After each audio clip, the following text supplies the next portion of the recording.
আসসালামু আলাইকুম রহমতুল্লাহি ওয়া বারাকাতু।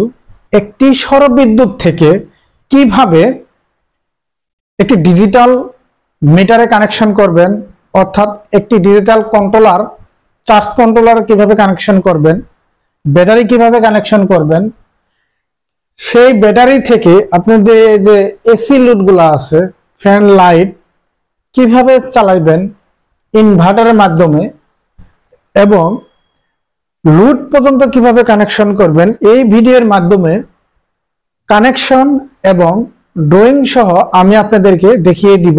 ভিডিওটি ধৈর্য সহকারে দেখতে থাকুন। সোলার প্যানেল অথবা সৌরবিদ্যুৎ থেকে কিভাবে কানেকশন করবেন একটি ডিসি সার্কিট ব্রেকার বা ডিবি বক্সের ভিতরে, প্লাস তারটি নিয়ে সরাসরি সার্কিট ব্রেকারের ইনপুটে কানেকশন করবেন, মাইনাস তারটি নিয়েও সরাসরি সার্কিট ব্রেকারের টু পোলের যে ডিসি সার্কিট ব্রেকার আছে সেখানে কানেকশন করতে হবে। আউটপুট থেকে নিয়ে অর্থাৎ প্লাস আর মাইনাস, আউটপুট থেকে নিয়ে এই মাইনাসটি নিয়ে সরাসরি চার্জ কন্ট্রোলার অর্থাৎ এমপিপিটি ব্যাটারি চার্জ কন্ট্রোলারটি আছে, অথবা আউটপুট যে আপনার প্যানেলকে সুরক্ষা করবে এবং অতিরিক্ত ভোল্টেজটাকে ডাউন করে আপনাকে লোডে দিবে। যারা আপনারা ডিসি লোড ব্যবহার করবেন তাদের ক্ষেত্রে এটা ব্যবহার করতে পারেন, অথবা ইনভার্টারও সরাসরি ব্যবহার করতে পারেন। দুইটাই আপনি ব্যবহার করতে পারেন। আমি এখানে দুইটাই দেখাই দিব, চার্জ কন্ট্রোলার অথবা ইনভার্টার দুইটা কানেকশন দেখিয়ে দিব। মাইনাসে কানেকশন করব, ঠিক প্লাস টার্মিনাল নিয়েও প্লাস টার্মিনালে কানেকশন করব। সোলার থেকে সার্কিট ব্রেকার টু পোলের যে সার্কিট ব্রেকার ডিসি, এই সার্কিট ব্রেকার আউটপুট থেকে নিয়ে এমপিপিটি চার্জ কন্ট্রোলারে আমরা ইনপুট পর্যন্ত কানেকশন করছি। তো এখানে যে ব্যাটারি যে কানেকশনটা, সেটা আমরা ব্যাটারি কানেকশন করব না, ব্যাটারি কানেকশন করব আমরা ইনভার্টারের সাথে।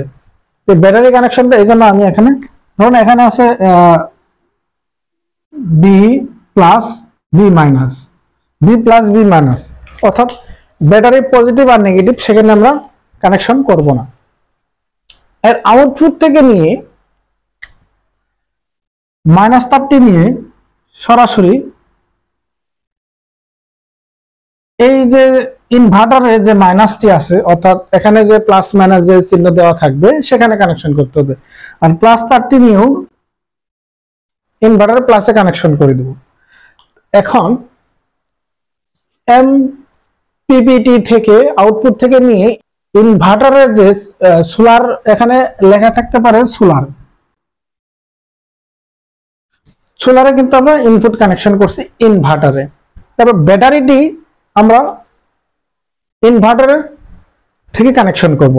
এই প্লাস টার্মিনাল থেকে নিয়ে ব্যাটারি প্লাস টার্মিনালে কানেকশন করব, মাইনাস টার্মিনালটি নিয়ে মাইনাস ব্যাটারি টার্মিনালে কানেকশন করব, নেগেটিভ পজিটিভ যে টার্মিনাল গুলো আছে সেখানে কানেকশন করব। এখন আউটপুট থেকে নিয়ে অর্থাৎ ইনভার্টারে যে আপনার ডিসি এসি ইনভার্টার মাধ্যমে তো আমরা এসি লোড যে ব্যবহার করব, লাইট ফ্যান বাসাবাড়িতে যেগুলো আছে সেগুলো,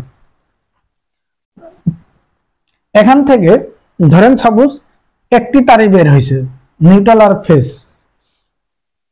বা আপনি চাইলে একটা তারই ব্যবহার করতে পারেন, শুধু ফেজটা ব্যবহার করতে পারেন, নিউট্রাল নাও ব্যবহার করতে পারেন। আবার দেখা যাচ্ছে যদি আপনি এখন আপনার এসি লাইন আছে বা বাসাবাড়িতে যে আরবি লাইনটা আছে সেখানে আছে, আপনারা চাইলে সেই লাইনেও কিন্তু কানেকশন করতে পারেন। আপনারা তখন আর নিউট্রাল কানেকশন প্রয়োজন পড়বে না, শুধু ফেজটাটি নিয়েও কানেকশন হবে, লোড চালানো সম্ভব। আর যদি আপনি যে মনে করেন যে বাসা বাড়িতে কোনো আরবি লাইন বা ডেসা ডিসকো পিডিবি যে লাইনে থাকুক না কেন সেগুলা আপনার নাই, তখন সরাসরি আপনাকে নিউট্রাল আর ফেজ দুইটাই ব্যবহার করতে হবে। আর এখানে যদি আর্থিং থাকে সেক্ষেত্রে আর্থিংও আপনারা ব্যবহার করতে পারেন, সেটা আপনাদের ডিভাইসের উপর, ডিভাইসকে সুরক্ষা করবে বা আপনাদেরকে রক্ষা করবে। অনাকাঙ্ক্ষিত যে ভোল্টেজ উৎপন্ন হবে সেটা কোনো একটা ডিভাইসকে রক্ষা করার জন্য আর্থিং ব্যবহার করা হয়। সেই আর্থিং গুলো আপনারা চাইলে দিতেও পারেন, নাও দিতে পারেন। বাসাবাড়িতে দেওয়া উত্তম, যাতে দেখবেন না অনেক সময় ফ্রিজ টিভি আপনার ধরলে শর্ট করে। কেন শর্ট করে? শুধু এইটার কারণে, আর্থিং না থাকার কারণে। এখানে নিউট্রাল আর ফেজ দুইটাই কানেকশন করব। ফেজ তারটি নিয়ে এখানে যে সুইচ বোর্ড আছে বা সকেটগুলো আছে সকেটগুলোতে আপনার কানেকশন করতে হবে, প্যারালাল কানেকশন। তারপর আর নিউট্রাল তারটি নিয়ে সরাসরি আপনারা যে লুডটা ব্যবহার করবেন সেই লুডগুলোতে আপনার লাইট ফ্যান যেখানে আছে প্রত্যেকটাই কানেকশন করতে হবে। তার এর আগে যে আমি বলেছিলাম যে সেফটি আর্থিং এর জন্য আরেকটি ডিভাইস ব্যবহার করা হয়েছে। এখানে যে নেগেটিভ আর এই যে পজিটিভটা এখানে কানেকশন করে দিলেই আপনার অনাকাঙ্ক্ষিত যে কিছু বর্জ্যপাত হোক বা যে কোনো ধরনের দুর্ঘটনা হোক এই ডিভাইসের মাধ্যমে আপনার পুরো সিস্টেমটাকে রক্ষা করবে।